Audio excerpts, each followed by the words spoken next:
कहते हैं तावा रोवत धर्मनी नागर, कहाँ गए मेरे सुख के सागर। अब ये मन बकवाद अवश्य कर देता है, वाद विवाद बहुत करता है। जब इसको परमात्मा मिलने के चांस होते हैं, ये अड़ियल घोड़े की तरह अड़ जाता है। और पहले किसी ने जैसी भी लोक वेद दंत कथा सुना रखी है, सहर स्वीकार कर ली, नो बैठ के हाँ सही है। और यहाँ सच्चाई बताई जाती है, यूँ खड़ा हो जाता, कति ऐसे घोड़ा अड़ के खड़ा हो जाता है, नहीं ऐसे कैसे ऐसे कैसे।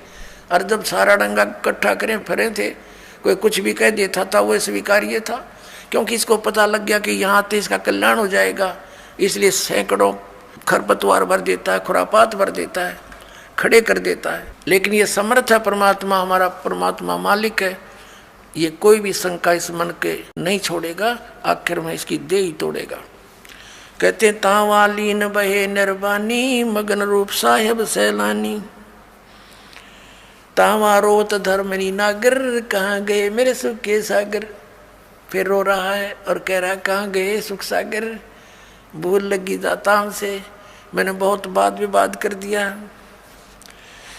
बेग मिलो कर हूँ अपघाता, मैं ना जीवूं सुनो विधाता। हम जाने तुम दे स्वरूपा, हमारी बुद्धि अंधगर कूपा। हे परमात्मा, मैंने तो आपके साथ वाद विवाद किया, हमारी बुद्धि तो अंधेरा कुआं है, घेरा कुआं है जिसमें प्रकाश नाम की चीज नहीं। और हमने आपके साथ बहुत विवाद किया, अक्षमा करो मेरे मालिक। बेग मिलो कर हूँ अपघाता, मैं ना जीवूं सुनो विधाता। हम तो मानुष रूप तुम जाना, सुन सतगुरु का किया पियाना। मैंने तो आपको एक मनुष्य समझा था, अब कहाँ चले गए भगवान, एक बार मुझे बता दो, मैं वहीं आ जाऊंगा। अगम ज्ञान कुछ मोहे सुनाया, मैं नहीं जीवूं अविगत राया। तुम सतगुरु अवगत अधिकारी, मैं ना जाना लीला थारी। तुम अवगत अवगनासी साई, फिर मोको कब मिलो गोसाई। कमर कसी धर्मदास को पूर्व पंथ पियान, गरीबदास रोवत चले बांधो गढ़ स्थान।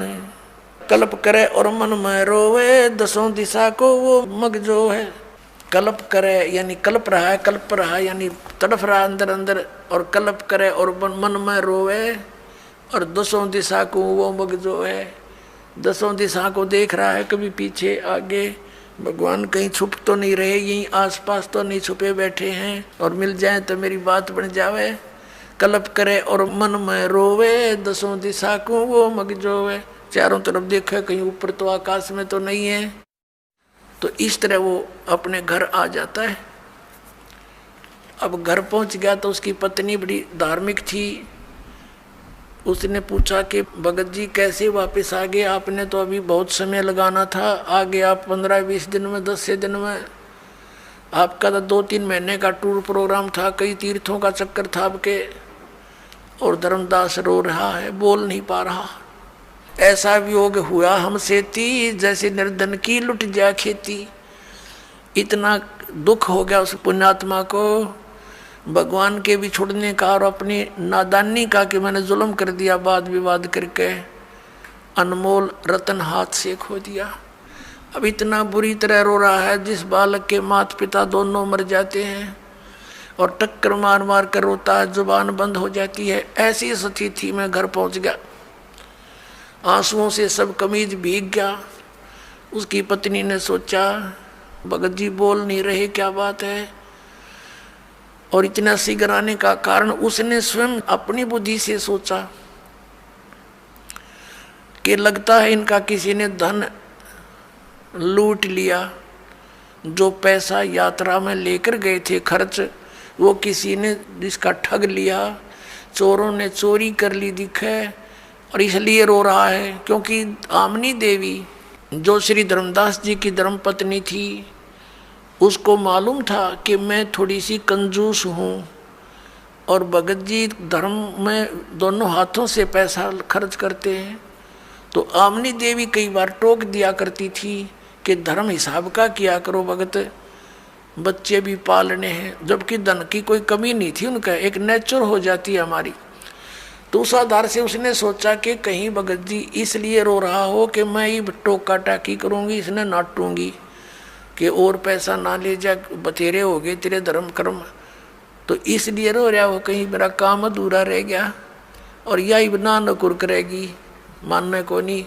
तो उसने कहा, हे भगत जी, आपका किसी ने धन लूट लिया, कोई बात नहीं, आप कितना धन ले जियो, मैं मना नहीं करूं कति आपको, मेरे कारण दुख ना पाओ। और भगवान ने कोई कमी छोड़ रखी, तुम्हारे इतना धन दे रखा, और ले जाइयो धन, अपना काम पूरा करके आओ।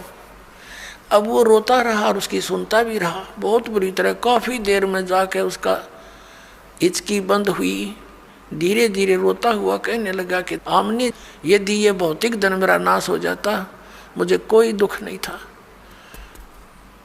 और ले जाता मैं तेरे से प्रार्थना करके, इसका दुख मुझे नहीं था। मेरे से आज ऐसा धन हाथ से चला गया, अब शायद मुझे वो मिला नहीं। मैं इतना नीच हूँ और मैंने ऐसे ऐसे उस महापुरुष के साथ ऐसी जलालत कर दी, और तीसरी बार उसके साथ मैंने विवाद करके हाथों से खो दिया। अब वो मिला निर्मय जीव नहीं। फिर उसने से धीरे धीरे जब शांत सा दिल हुआ, आमनी जी को सारी पिछली जो घटना थी सारी सुना दी। आमनी ने कहा कि आप तो बुद्धिमान व्यक्ति थे, और लाला जी तो बिजनेस में माहिर होते हैं, आप इस सौदे को कैसे चूक गए। रामकृष्ण से कौन सी अपनी रिश्तेदारी थी, ज्ञान उन्होंने से सुना था ये भगवान है, तीन को मानने लायक गए थे, हमने तो भगवान चाहिए था और आपने विवाद नहीं करना चाहिए था। जब ऐसी कथा सुना रहे हो, प्रमाण बता रहे हो, और गीता में हम रोज पढ़ते हैं, वो बता रहे थे कि वो भगवान तो कोई और है, गीता बोलने वाला स्वयं कह रहा है, फिर भी आपकी आंखें ना खुली। तो धर्मदास कहता है कि जिंदगी में पहली बार आर का सौदा करके आया हूं मैं, आज तक मैं हारा नहीं था, घाटे का बिजनेस किया नहीं था, हमने इसलिए रो रहा हूं, मैं जालिम व्यक्ति हूं। उस परमात्मा का क्या स्वार्थ था, अब रो रहा हूं। उसमें मेरे दिन अभिमान भरा था, मैं महात्मा बन गया, ये महात्मा अपना ले डूबा, मुझे ले डूबा। अब 6 महीने बीत गए, डेली रोए और बाहर बैठ जा दरवाजे पर, ऐसे जैसे बेलनी ने श्री राम की जो है बाट जोई थी, ऐसे देखे। और कहीं वो महात्मा कोई भी नजर आ जा, भाग्य जाओ नो, और नजदीक से जाके देखे कि ना वो तो कोई ना, फिर बुरी तरह रोए। खाना पीना छूट गया, कति कमजोर शरीर हो गया। आसपास जहाँ भी कोई साधु संत का जिक्र सुने, जंगल में आसपास नगर के कहीं आकर बैठ जाते थे संत जन, वहाँ जाता, उनसे बात करता। एक दिन पता चला बहुत अच्छे महात्मा आए हैं, बड़ा ज्ञान प्रचार कर रहे हैं, बनी में बैठे हैं, वहाँ ऐसे ऐसे तालाब के ऊपर, वहाँ गए, प्रणाम किया, उन्हें देखा, हो सकता है रूप बदल कर आगे हों। उसने पहचान के लिए प्रश्न किया कि ब्रह्मा विष्णु महेश के माता पिता कौन है, क्या ब्रह्मा विष्णु महेश जी की जन्म मृत्यु होती है? तो उस महात्मा ने कहा नहीं, वो तो अजर अमर है, सर्वेश्वर है, महेश्वर है। जान गया कि रॉन्ग नंबर। ने बोला कि ये तो कौन रॉन्ग नंबर है, तो कि वो बोली बोला जो हम पहले गुण गाया करते सुनते थे। उठ के आ गया, फिर रोया खूब। एक दिन परमात्मा ने प्रेरणा करी उसकी पत्नी के अंदर। आमनी ने पूछा,